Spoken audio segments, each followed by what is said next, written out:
Hello student, welcome to my channel. I am Prachi Awla. आज हम करने जा रहे हैं चैप्टर 1 मैथ्स का, जो आपका चैप्टर का नाम है real numbers. Real number chapter का नाम है। आज हम इसके क्या करेंगे, एक्सरसाइज 1.2 1.1 जिसने नहीं देखी वो देख लेना। मैं लिंक आपको डिस्क्रिप्शन में दे दूँगी और इस चैप्टर के इंट्रोडक्शन वीडियो में आपको डिस्क्रिप्शन में लिंक दे दूँगी। Question number 1, express each number as a product of its prime factor. ये हमें एक्सप्रेस करना है, ये बताना है। ये हमें, अगर हम इसको फैक्टर निकालेंगे तो क्या आएगा हमारा, बताइए क्या आएगा। आएगा प्राइम नंबर से। तो उसके 3 पार्ट थे, मैंने 2 पार्ट करवा दिया, एक पार्ट आप खुद कीजिएगा। 140 का फैक्टर्स अगर हम निकालेंगे तो 2 7 ज़ा 14 और 0 का 0 आ जाएगा। 2 3 ज़ा 6, 2 5 ज़ा 10 तो होता है। तो इस तरीके से आप फैक्टर्स निकाल सकते हैं। यहाँ पे फैक्टर्स लिखेंगे और यही इसका आंसर होगा, यही पूछा है इसमें निकालने के लिए। और सेकंड क्वेश्चन 3825 है। 3825 के फैक्टर कैसे निकलेंगे, 3 की टेबल से कट जाएगा, फिर 3 की टेबल से ये नहीं कट नहीं पाएगा, तो इसलिए 5 का यूज़ करना पड़ेगा। मैं 5 8 से 40, 5 5 से 25, तो 17 17। फिर इसका जो यहाँ पे फैक्टर्स है वो निकाल दो। फर्स्ट क्वेश्चन में सिर्फ इतना ही करना था, एक पार्ट आप कीजिएगा। Find the LCM and HCF of the following pairs. LCM और एचसीएफ के आपका निकालने हैं, पेयर्स निकालने हैं ऑफ इंटीजर एंड वैरायटी।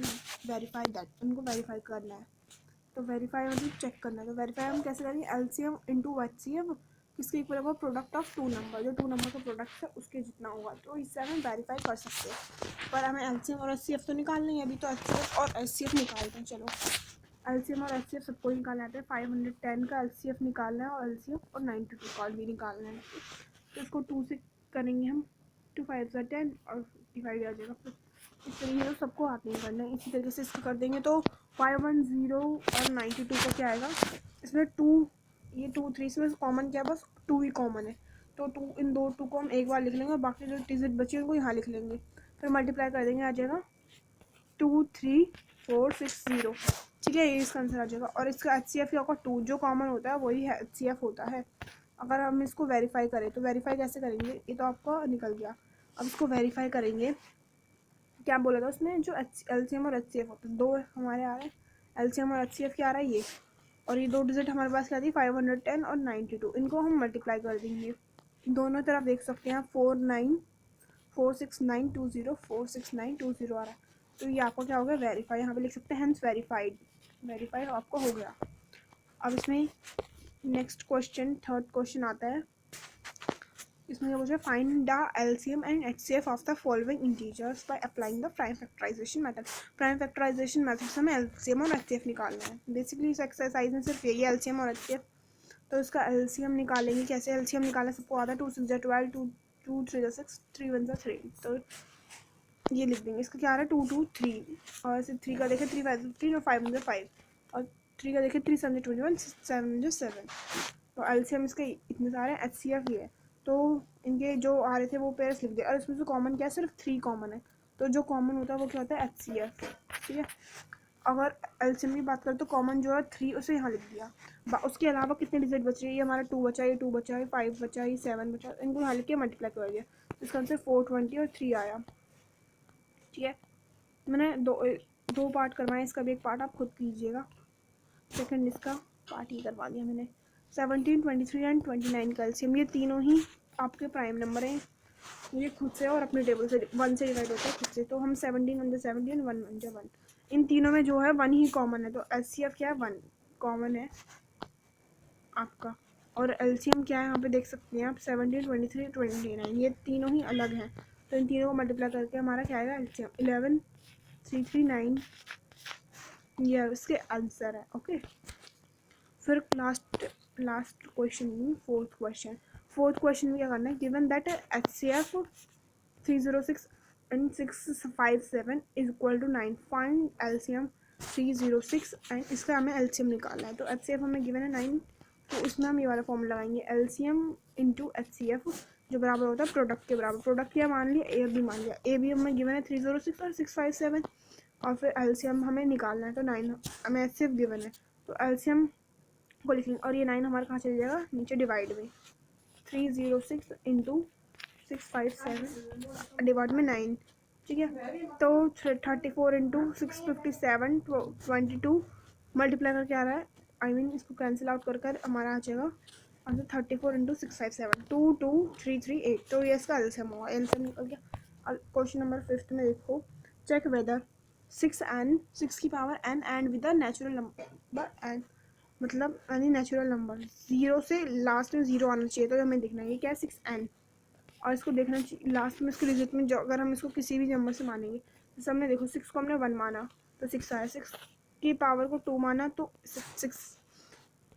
36 आया, फिर 216 आया, अगर हमने 3 माना, और हमने 4 माना तो 1246 आया। तो देखो सकते हैं लास्ट में 6 आ रहा है, 6 तो कहीं तो जीरो आ ही नहीं रहा, तो इसका आंसर क्या होगा, नो नेवर।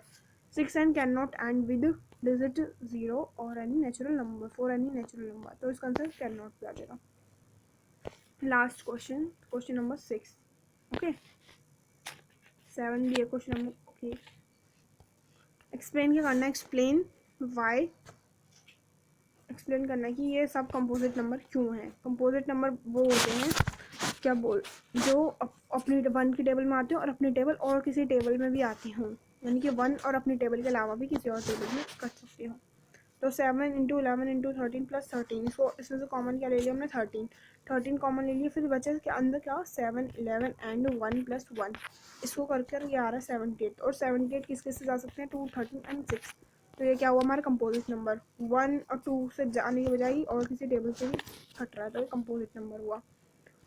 फिर 7 6 5 4 3 2 का इसका देखें तो हम इसमें से हम 5 कॉमन ले सकते हैं, एक 5 यहाँ एक 5 यहाँ, 2 5 है तो 5 कॉमन ले लिया।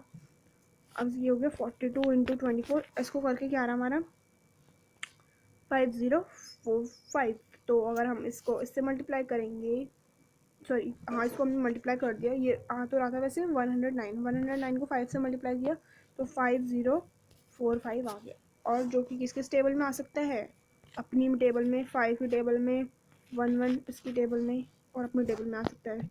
It is a composite number. और last 7th question, there is a circular path, एक सर्कुलर पाथ है, ये रहा सर्कुलर पाथ, ठीक है सर्कुलर पाथ,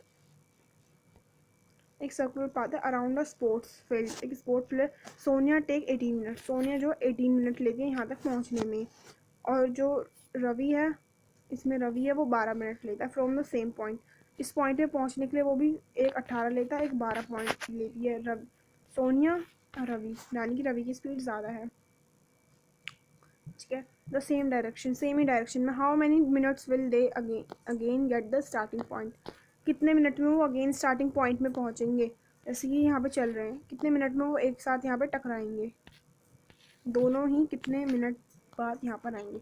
सोनिया ने किया 18 मिनट, रवि 12 मिनट्स, तो अगर इसको हम डबल कर दें दूसरी राउंड का, 1 राउंड में तो सोनिया 18 है, तो 2 राउंड में मल्टीप्लाई हो जाएगा ना, 2 इंटू 18, तो यहाँ पे 36 आ गया, 2 राउंड में है 36, और रवि का देखें तो 12 टू द 24 और इसमें 12 को 3, अगर रवि 3 राउंड लगाएगा, ऐसे 3 राउंड लगाएगा,